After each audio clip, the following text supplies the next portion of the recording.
Voici mon témoignage. Chaque nuit, dès que je ferme les yeux, dès que je m'endors, je me transporte au XXe siècle, dans un lieu, en Belgique, en France ou au Luxembourg, où l'on se bat encore. Je suis un simple témoin de ces événements, et chaque nuit, une nouvelle histoire se déroule sous mes yeux. Ces voyages dans le temps, avec ces hommes et ces femmes au cœur des conflits, m'ont appris beaucoup sur leurs épreuves et leur courage. Ma voix vous guidera tout au long de ce podcast vers les images et les messages reçus au cours de ces nuits étranges et mouvementées.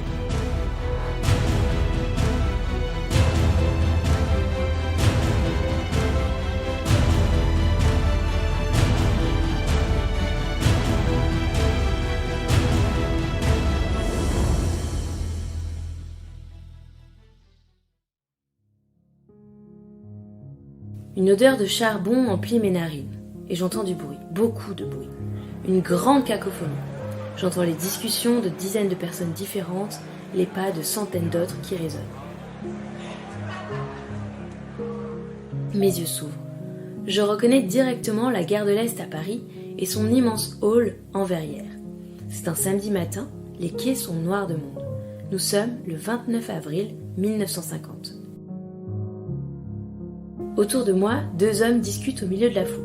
Le premier a une soixantaine d'années, grand et élancé, le crâne dégarni et une petite moustache blanche.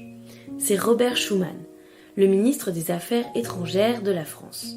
À ses côtés, son chef de cabinet, Bernard Clapier. Il a une vingtaine d'années de moins que Robert, les cheveux d'un noir d'encre et les yeux marrons. Robert tient un petit feuillet de quelques pages que Bernard vient de lui remettre. Il le parcourt rapidement. J'essaie de lire. Ce sont des notes de Jean Monnet, le commissaire général du plan de reconstruction de l'économie française d'après-guerre. Elles évoquent les bases d'un projet d'alliance avec l'Allemagne autour du charbon et de l'acier. Robert Schuman le referme, enthousiaste.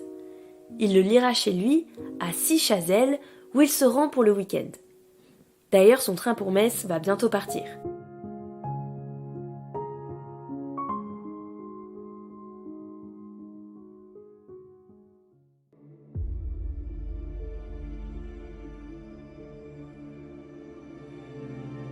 Je retrouve Robert Schuman dans une grande salle d'un hôtel particulier. Deux imposantes bibliothèques en bois verni encadrent une cheminée. Des tables sont disposées pour travailler en équipe. Autour de moi, ils sont 9. Son chef de cabinet, Bernard Clapier, est encore là.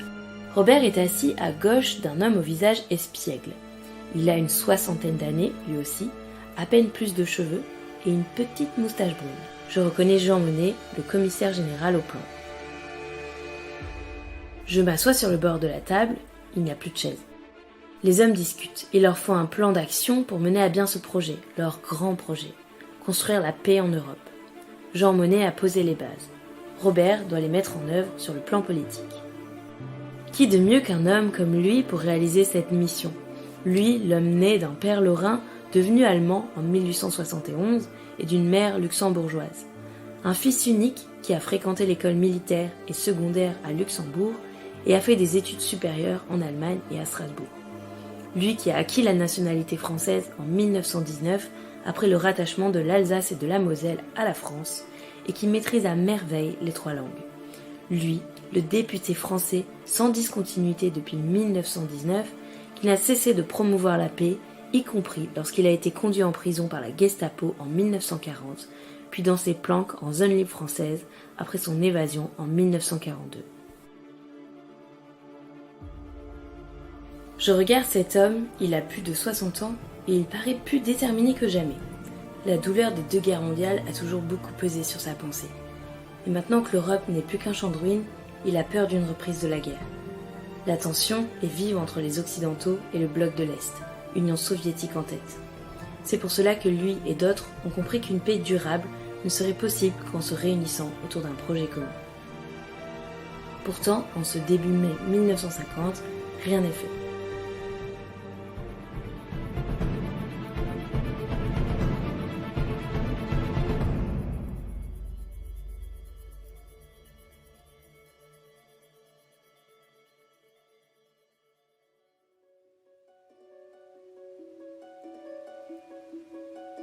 L'Allemagne a tout juste retrouvé son indépendance politique après avoir été occupée et séparée en 4 par les États-Unis, l'URSS, la Grande-Bretagne et la France après la guerre. Elle est toutefois en plein cœur des tensions entre l'Est et l'Ouest, divisées en 2. Les régions de la Sarre et de la Ruhr restent dominées économiquement par la France, alors que c'est là que les grandes industries de la sidérurgie et du charbon se concentrent. La classe politique et industrielle française entend maintenir cette domination et s'oppose à tout renouveau allemand. Pourtant, pour Robert, il est évident que cette contrainte ne pourra durer longtemps sans conduire à la renaissance du nationalisme allemand. De leur côté, les États-Unis redoutent une escalade dans la guerre froide et considèrent indispensable l'ancrage de l'Allemagne au bloc des alliés anglo-américains et français. Robert et Jean sont tout à la fois inquiets et enthousiastes. Ils savent tous les deux que le redressement économique allemand et l'accroissement de son potentiel industriel risquent de retarder la relance industrielle française et de provoquer des tensions. C'est une vraie menace pour la sécurité de l'Europe. Il faut donc créer l'Europe avant qu'il ne soit trop tard. L'idée de monnaie est bien plus qu'une simple alliance avec l'Allemagne. C'est une intégration économique.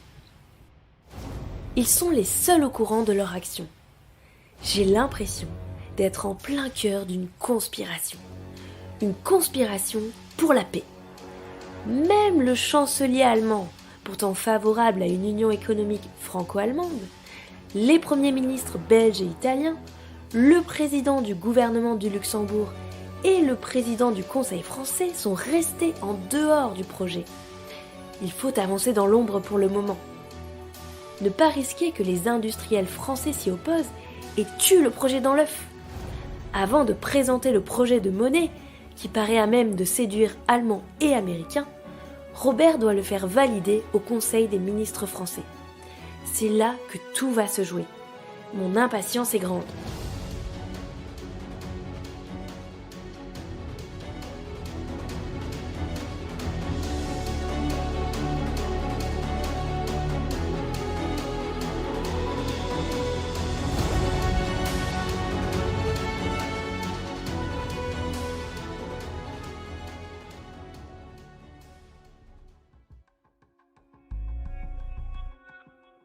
Le décor a changé. Je me retrouve le 9 mai, jour du Conseil des ministres. Robert parle le dernier. Juste avant le Conseil, il a rallié à sa cause le ministre de la Défense nationale et celui de la Justice, qui défendent le projet avec conviction. S'ils donnent leur accord, le projet doit être recommandable. Et il est midi passé. Les résistances sont vite écartées. Son chef de cabinet s'empresse de se saisir du téléphone du petit bureau. Il est tout excité. Au bout du fil, Jean Monnet. C'est acquis, on peut y aller. Quelques heures plus tard, je me retrouve sous les lustres du somptueux salon de l'horloge pour une conférence de presse donnée par Robert Schuman. Ils n'ont pas perdu de temps. Les journalistes français et internationaux se sont massés dans la salle pour assister à cette initiative de grande importance qu'on leur a promise. Robert s'élance. Sa voix gutturale trahit son émotion. Messieurs, il n'est plus question de vaines paroles, mais d'un acte hardi, d'un acte constructif. La France a agi et les conséquences de son action peuvent être immenses. Nous espérons qu'elles le seront. Elle a agi essentiellement pour la paix, pour que la paix puisse vraiment courir sa chance. Il faut d'abord qu'il y ait une Europe. Dans ce but, le gouvernement français propose de placer l'ensemble de la production franco-allemande de charbon et d'acier sous une haute autorité commune, dans une organisation ouverte à la participation des autres pays d'Europe. La solidarité de production qui sera ainsi nouée manifestera que toute guerre entre la France et l'Allemagne devient non seulement impensable, mais matériellement impossible. La paix mondiale ne saurait être sauvegardée sans des efforts créateurs à la mesure des dangers qui la menacent. La contribution qu'une Europe organisée et vivante peut apporter à la civilisation est indispensable au maintien des relations pacifiques.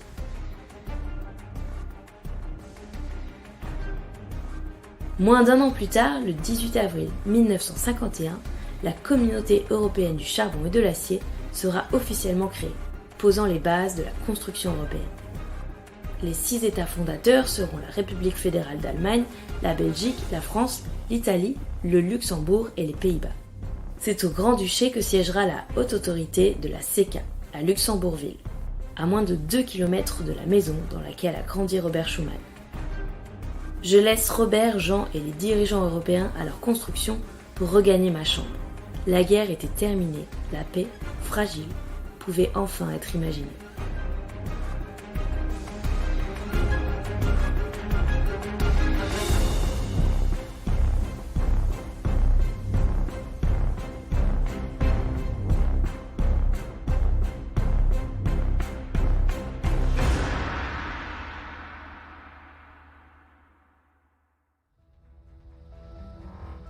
Cette histoire vous a touché ? Alors il est temps de vous rendre sur le territoire de Land of Memory pour vous imprégner de cette aventure sur les lieux mêmes de son déroulement. L'itinéraire Schuman Vision Européenne est à découvrir sur le site web landofmemory.eu pour visiter notamment l'ossuaire de Douaumont, la maison Schuman ou encore le Bastogne War Museum.